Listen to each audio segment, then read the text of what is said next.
tapestry is a woven fabric that's part of the brocade family. It usually has a floral or pictorial pattern and is found in the home decorating section, but it's also great for other projects outside of upholstery. This video will cover tips and tricks to make sewing with it easier. What are some problems with tapestry fabric?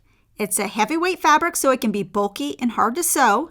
It snags easily, it frays, and unravels. The best projects for tapestry are the ones with simple designs. Projects you should avoid are ones with a lot of seams, gathering, pleating, and fasteners like buttonholes. Try to keep it as basic as possible. When cutting out, you'll want to use the nap layout and cut on a single layer. I suggest using weights and a rotary cutter so you don't have to worry about accidentally snagging it with straight pins. If you're working with a large print, you might have to match up the print design, so be aware there might be some extra care needed when cutting out your pieces. Be careful when pinning pieces together so you don't create snags. If you're afraid of pieces shifting and you need your design to match, sew a hand basting stitch before doing a machine seam. You can use all-purpose thread when sewing.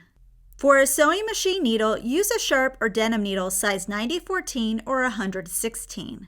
When sewing heavy-duty fabrics, I prefer to use a longer stitch length, such as a 3. You might need to increase your thread tension, but test on scraps to perfect. I like using a walking foot, but if you don't have one, hand basting your seams beforehand helps. Please note, not all home machines can handle sewing through layers of heavy-duty fabric, so don't force your machine if it's having trouble. When sewing through thick areas, utilize the hand wheel instead, making sure you're always turning the wheel toward you.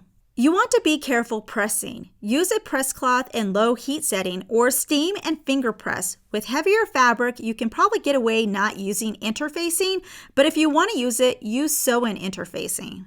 It might be hard to see marks. In those cases, utilize tailor's tacks instead.